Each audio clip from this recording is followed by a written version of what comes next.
So good afternoon. We're in Melbourne, Florida. It's January 3rd, 2014.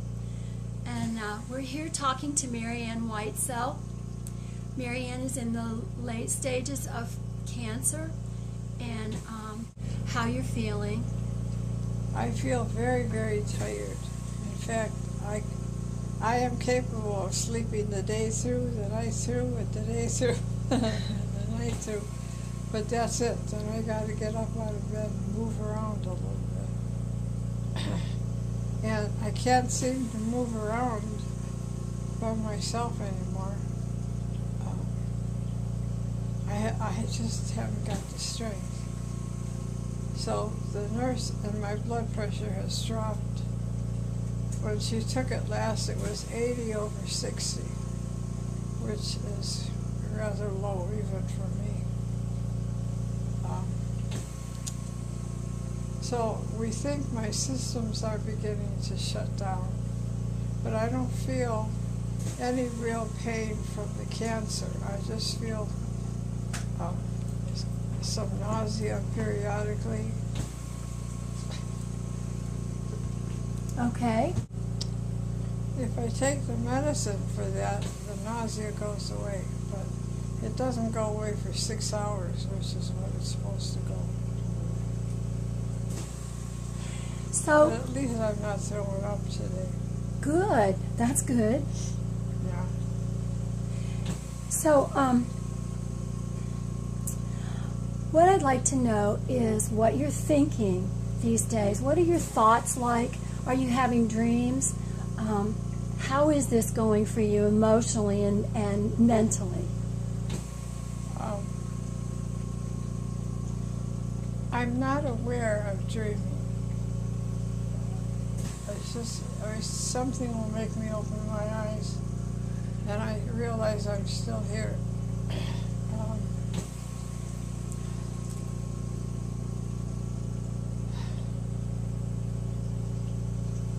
My breathing is becoming difficult, but that's all right. The oxygen helps. And when I first started to use the oxygen, it gave me a little more color. I wasn't so yellow, but now it doesn't seem to stop that yellowing. So I know now my liver is being affected by this whole process, and it's probably starting to shut down. I think everything is starting to shut down, to tell you the truth right now. When I go to the bathroom, very little exits my body. Is there anything about that? What are your thoughts like these? What are you thinking about? Oh yeah. As you lie here, I bet you. I'm getting more and more excited because the end is coming closer and closer, and I didn't expect it quite this soon. It sort of surprised me, and I guess that's a surprise that God has for me. Because I don't think in the beginning, 14 days ago when you were here, I don't think that they were expecting me to go so soon, because I was able to walk even without the walker then. So this process has sped up, but that is logical when you think about it hitting the liver. Yeah. That yellow color should have warned me. And I find it difficult to hold my Bible in my hands, so I have a couple of friends who come over here and read the Bible to me. And that helps. It helps channel my thoughts to different things. And we're right in an area now, the Gospels, that channel a lot of stuff that I need. What Bible passages are comforting to you at this time? Primarily the Psalms. The Psalms?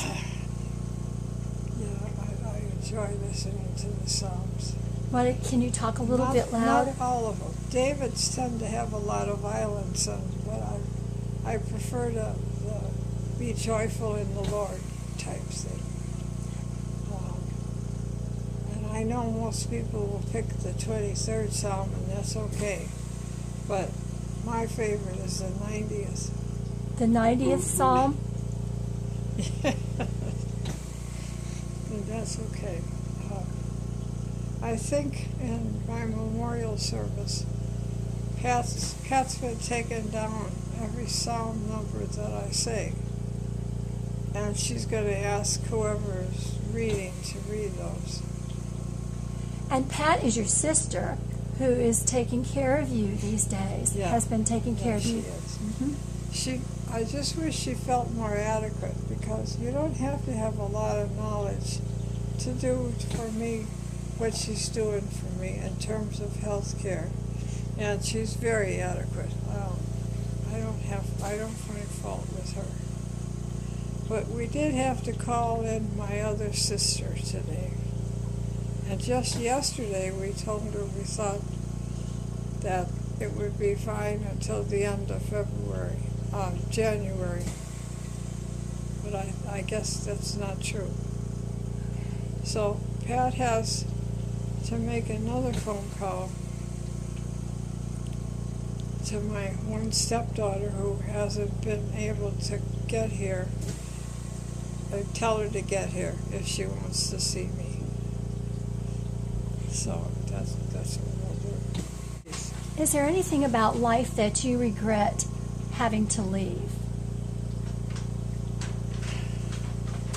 I cannot conceive of anything here that I would regret having to leave, because I think it's going to be, I think this is like a testing ground, or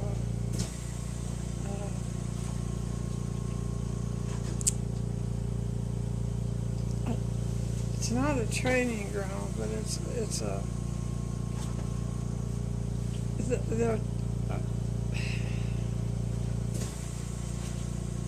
we're learning how to obey God, and we obey God. We're learning that to obey His desires is what God wants. And if we're going to get close to God, I think we have to obey Him. We have to follow His wishes. I can't tell if I'm answering your question. And so you're doing fine. So life for you has been a training ground where you have been learning to obey God and to follow His wishes.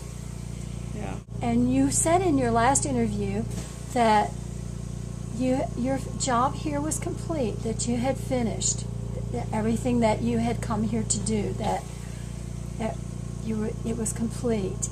And so do you still have that sense of everything being complete and that what you were here to do? I haven't received any enlightening sensations throughout this whole thing. But my faith tells me that God is very near and that He's getting ready to receive me. And it is through His grace that I will go to Him. Nobody can earn heaven. And that was a revelation to me. I really thought we earned heaven. We don't have anything to do with it. It's our response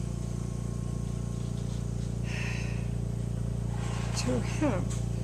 He created us because He wanted somebody not to play with, but to love. And that love is the big thing. And I think when I was in the convent and when I was in my first marriage, I still didn't appreciate the ins and outs of true love. I learned them, but I don't think I had it at that time. And that's what God is, true love. But love has so many not good meanings. No, it's very confusing sometimes. One of the things that I think people in our situation who are not in the last chapter of our lives, we don't know how to talk to someone who is in their last chapter, as you are. What things can people say to you that are comforting to you or that are meaningful? Is there anything that we need to know on what to say, how to talk to someone that is leaving us, you know? I don't know. I don't know. You just have to be yourself and turn yourself over to the will of God. I guess I don't think it's something hard to do. I think it's very easy to do. To fight against God is not easy to do. And those people that continually do it, I don't know how they have the strength. I don't know. There's nobody that I know that fights against God. So I cannot conceive of it. Is there anything else that you'd like to tell us? I don't know if this will be my last time talking to you, but I know there's a great difference in this talk and the last one. I'm not as coherent, and as the liver deteriorates, I'm going to become less and less coherent, because it produces something that goes to the brain, and I can't remember what that something is. It goes to the brain and slows up my thinking process. I don't know if it's part of the cancer that goes there or if it's the chemicals it's producing as it breaks down. I don't know. Nobody's told me that yet. Well, you're going to find out. I'm going to find out. But I'm not a bit frightened. This is the normal part of life. And I'm excited. Do you have any questions that you'd like to have answered that you believe crossing over is going to answer for you? I don't think so. I don't think so. I just lay here and think. I would like not to sleep so much, though, because like right now I'm having a hard time staying awake. Right. So what I'd like us to do maybe is to finish this interview. Are you finished? Would you like to say anything else, or should we finish now so you can sleep? No, except hopefully I'll see you again. All right. But I don't think it'll be in 14 days. Okay. I think it'll have to be less. Fewer days. When I saw you guys the last time, I thought that I was going to be strong and as my dad used to say, full of piss and vinegar, until I passed over.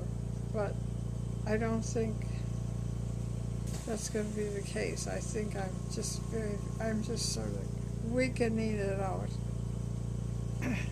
body-wise. Understand. Thank you very much. We've been talking to Maryann Whitesell in this interview on January 3rd, 2014, just after the new year. And I want to thank you so much, Maryann, for talking to us. Thank you. It's been a real gift. And thank everybody out there if you're able to learn something from this. Okay. I know they will. We will. Okay.